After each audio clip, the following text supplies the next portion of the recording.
Welcome to Fireside Chats, everyone. Here's the fire. I was going to do Here's the beer. Intro. Yeah. Should I hold beer and a cigar? It's tobacco, I swear. I don't know if I believe that. But it actually is. Submitted for the approval of the Collectors Impact Society, I call this story The Tale of the Collectibles Endeavors. There you go. How did you first get into collecting and gaming in general? When I was a kid, my parents used to take us to the flea market. Pretty much every other weekend. There was this flea market in Raleigh, North Carolina. And we didn't live in Raleigh, but it would be a big deal to drive to the capital city of NC, you know, and go to this big-ass flea market. And there was this shop in there called Buy Right Games. You guys may remember it or not, I don't know, but basically, we had an Atari, and I'm not from the 70s, just to give you that as a reference. The very first video game system that I grew up with was an Atari, and I was told that it was the newest, hottest thing, but it wasn't. By the time I was a kid, the Sega Genesis was out. I had no idea. So we used to play Atari and stuff, and one day, we went to the flea market, and I traded in a bunch of Atari games for an NES system and a bunch of games for that. And I think just that whole experience, I was probably 6 years old at this point or something like that. But that was the very first taste that I had for like the secondary market when it comes to games and collectibles that got me hooked at 6 years old. When I gave my games across the counter in that little flea market scenario and got the Nintendo and the other games and then took them home and all the fun that we had with those games, that's kind of my introduction to like the secondary market trading aspect of collectibles. Yeah. I'm going to throw this in the fire. Don't smoke that, kids. That's, yeah. Don't drink this too.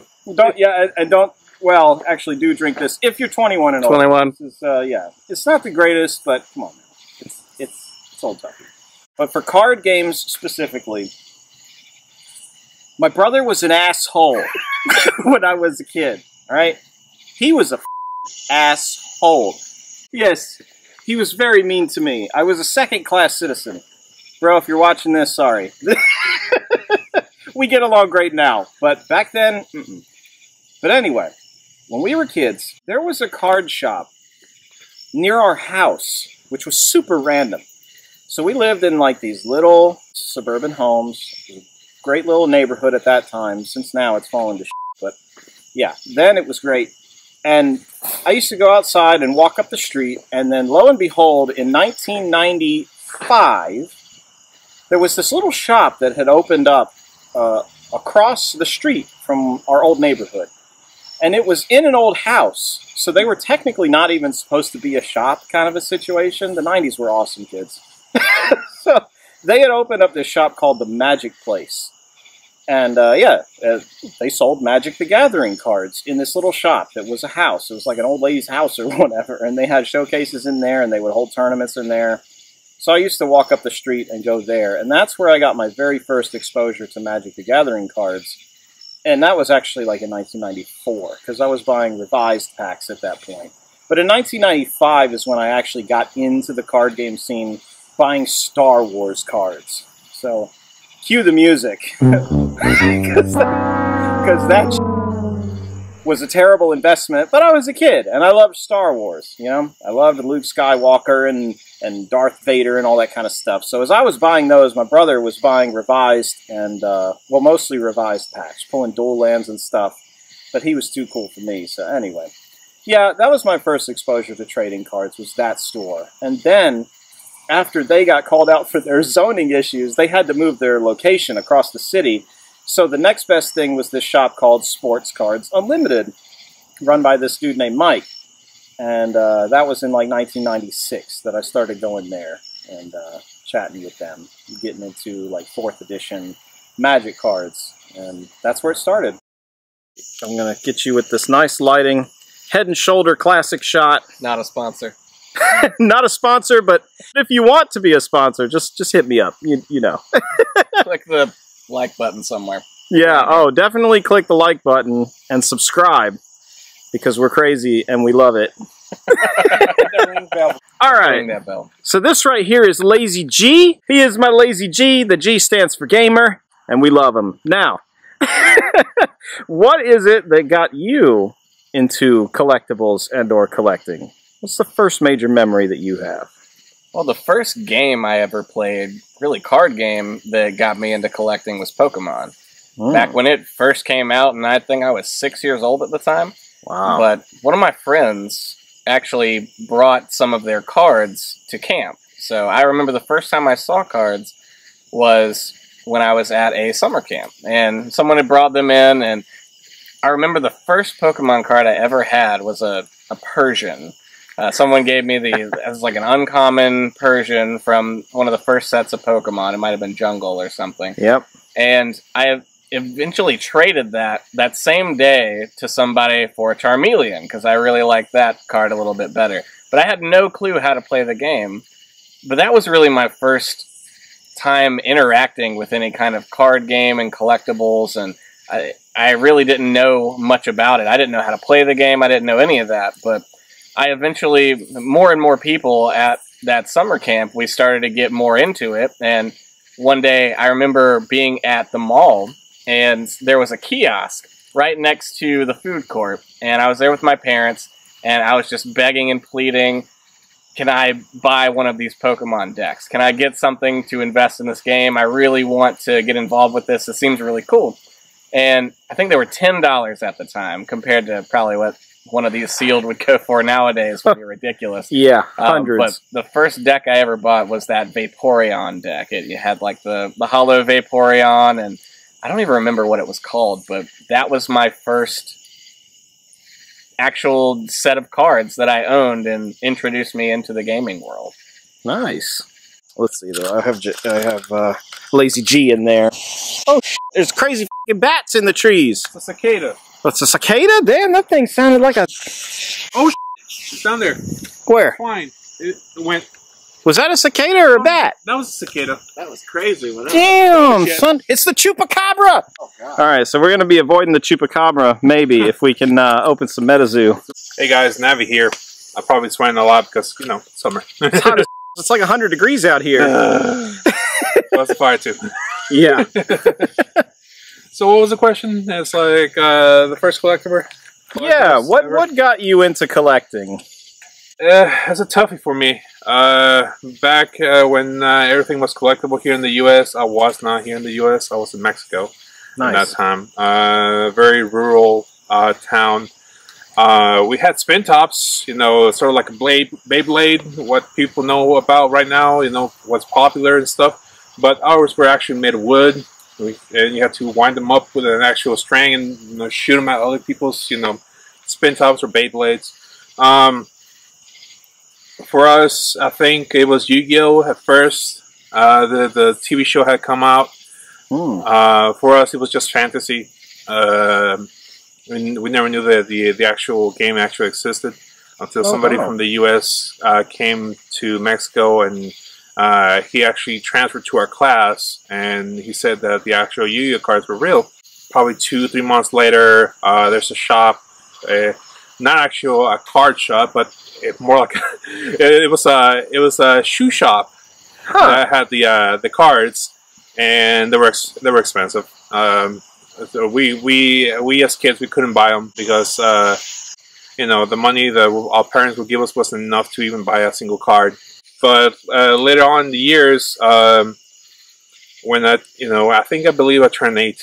I was 8 years old, and I got some money from my parents and my uncles. So I guess the whole family lived in the same city, so I got some money to spend on. And my first, I think I bought 2 packs of Yu-Gi-Oh!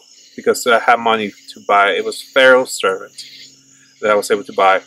But not only did I buy 2 packs of Pharaoh's Servants, I was actually able to buy a 7th edition first starter of Magic the Gathering. It came with the elemental, Oh yeah, Thorn Elemental. Thorn Elemental promo card, and the disc on how to play it. Unfortunately, I didn't know any English. The cards were in English. My mom knew English, and she taught us how to play it.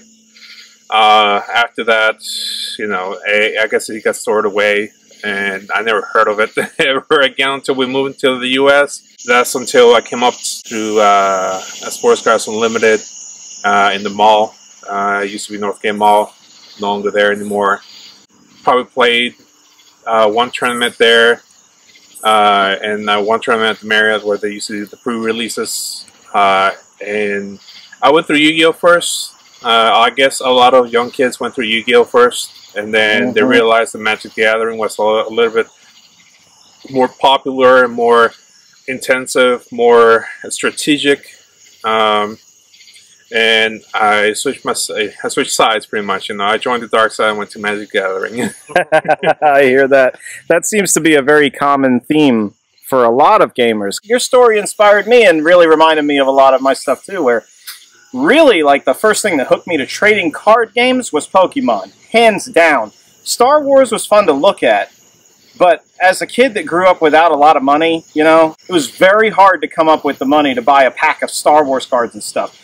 I got hooked when I bought a pack of Pokemon cards and pulled a Charizard. Yeah. I pulled a Charizard, and some rich person, in my mind they're rich, I don't know their economic status, but they were like, hey, I'll give you $100 for that Charizard. And I was like, I don't know, 10 or whatever, and I'm like, $100? It was a first edition Charizard. And I'm like, $100? They're like, yeah, $100. I'm like, all right, yeah, absolutely. I took that $100 and started buying more packs, and it just grew from there. It grew from there, for sure. That was in, like, what month was that? It was in, like, I want to say February of 1999 that happened. And yeah, that's where I was like, holy crap, you can pay $4, open something that's worth $100, sell it, and then just start buying and flipping and buying and flipping. And I bought and flipped that whole year as a little kid doing that, and then I got into Magic the Gathering. I bought some dual lands, and then I had a friend who was extremely generous at the time. He just quit Magic the Gathering, and he gave me portions of his old collection, and he used to like play in tournaments and stuff. So he had several dual lands and a few other good cards, so that's how I really got an introduction to Magic. And my best friend at the time and I would sit out on the back porch and build decks and play the card game, you know, Magic. After we were done playing Pokemon for like probably six months to a year, we played competitively, but it's kind of jumbled. But that Pokemon was the real one that hooked me, and then Magic the Gathering hooked me for a decade after that. Yeah. You see us cooking and rolling. All right. Lazy G. Yes, sir. I think that we all have a very similar kind of a thing with Pokemon being the real catalyst, right? Probably. I was just thinking about the first time I pulled a Charizard card, and it was such a funny day because the whole day I wasn't even thinking about Pokemon. The whole day, what was really in at that time were yo-yos, and me and my dad were driving around. We went to so many different places. We even tried a gift shop at a museum, just in the off chance that they might have it, but we were looking for a Fireball yo-yo, because at the time, Fireball and Brain yo-yos were the yo-yos you needed to have. They could do all the tricks, and that's what I wanted, but we just couldn't find one. So the last place we checked, we were at Northgate Mall in Durham, and we still couldn't find one. And as a consolation prize, I got a base set pack from Pokemon, and opened it up, and I pulled a Charizard. I don't remember if it was first edition or unlimited. I wouldn't be surprised if it was first edition given the time period. Yeah, first edition was the one that was $100, right? Yeah, that was going for a ton of money, and I was so ecstatic when I just pulled it. I was jumping for joy. I was talking my dad's ear off the whole way home about how it was the rarest card in the game, and everybody was wanting this card so bad. And it just made the whole day. Even though I wanted a yo-yo the whole day, I forgot about the yo-yo as soon as I pulled that Charizard. It was a whole game changer. Hell yeah. Did you end up selling the Charizard, or did you keep it? I ended up keeping it for a long time, and I can't remember ultimately how I got rid of it. I think I traded it to somebody for a few different cards because, you know, I liked Charizard a lot at that time, but I was more into, like, Blastoise. That was my favorite one. So I think I traded it for a Blastoise and a couple other cards at the time. And, you know, it was fun, but as far as playability and a Charizard back in the day, it was a really big body, but it wasn't exactly a huge powerhouse because you had to get it out onto the board and get all that mana or energy on it. You know, I'm crossing all the card games now. Oh yeah, you're. But it wasn't quite as fun or playable as Blastoise was with its rain dance ability and being able to just keep throwing out energies as much as you wanted. So you reminded me of something pretty crucial too. So yeah, the Blastoise thing is huge. So I will say that when it comes to video games, my favorite video game series on record is The Legend of Zelda. And that is because in the year 1999, I pulled a first edition Blastoise from a booster pack. I traded that Blastoise to my friend Josh at the time in middle school for, well, back up. It was 1999. I traded a Blastoise, a Morphling from Urza Saga, a Sarah Avatar, the one that gives you XX, where X is your life total, and what was the other card? I know the Blastoise because that was a big deal for me. And then there was another Magic card from Urza's block. I don't even remember what the hell it was. I want to say that it was a green card. What the fuck was that green card called? Heart of the some shit. I forgot. Heart of the something. Heart of the cards. Heart of the something. What? I'll put it up on screen. Heart of the whatever. No. This was an enchantment. A green and a colorless enchantment. Heart of something. And it might have been Yavimaya. But I don't know. I'll put it up on screen. But I traded those cards for a Nintendo 64 and The Legend of Zelda Ocarina of Time in 1999 to a friend. And then that whole damn summer, I played that game religiously and got hooked to the Legend of Zelda series at that point. I had like the one on NES that we got for like $3 at the flea market, but the Ocarina of Time was a mind-blowing kind of experience that really got me into video gaming way more than I was up to that point. I had just done like Sonic the Hedgehog and Mario and that kind of stuff. Ocarina of Time was a game changer for me in that field too, and it's all thanks to first edition Blastoise. Well, with Pokemon, we didn't have trading card games in Mexico. When Pokemon was released in Mexico, it was in Cartoon Network, and it was the actual anime. Everybody was ecstatic about it. The parents were not. Even the Catholic Church was. I was going to say, did they think it was demons? Yeah. they thought it was, it was by the devil, and it was demonic and Yep. But the kids didn't care. So there was, Mexico is big on promotions. They do everything in promotions. So in order to get the Pokemon, you had to buy chips. You had to buy Cheetos or Doritos or anything like that, and they will come in pogs. For those who know what pogs are, they're little round plastic collectibles that you pretty much smash into the ground to flip them. And on one side it was the actual Pokemon, and on the other side it had the actual Pokeball on it.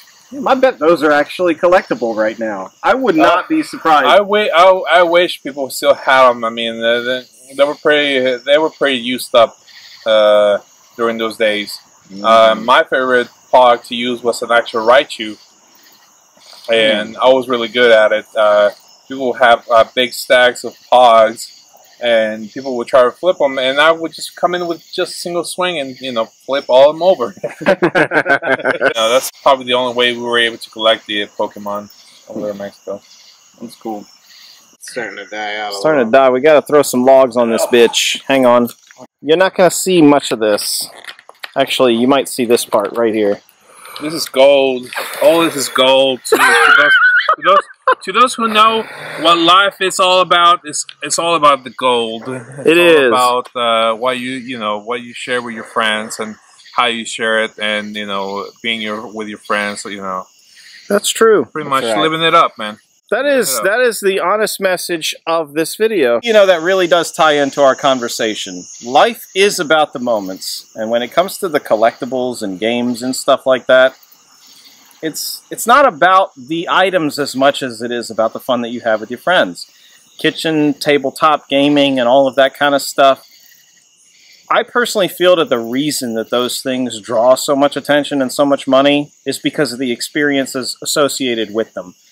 And I do think that some of the investment aspects of cards, especially old ones like Pokemon and Magic specifically, are because of the experiences that were had with those cards and people wanting to kind of relive that when they purchase the item. There is a lot of nostalgia around it. So when it comes to something like MetaZoo, that's an interesting topic in and of itself because MetaZoo's brand new, 2020, 2021 era. And it really does a good job at hitting the nostalgia feels because of the way that the cards look, but at the same time, it's so damn risky. I'll just say that. It's so risky because it's not the same, but it plays on those same strings. MetaZoo, Pokemon, there's a lot of similarities. Not trying to shit on MetaZoo, as it is its own unique thing, and it is a cool game. But damn, that market is hot and very speculative, and I think that it has a lot to do with nostalgia. Look at that. That just came out of nowhere. Oh, yeah.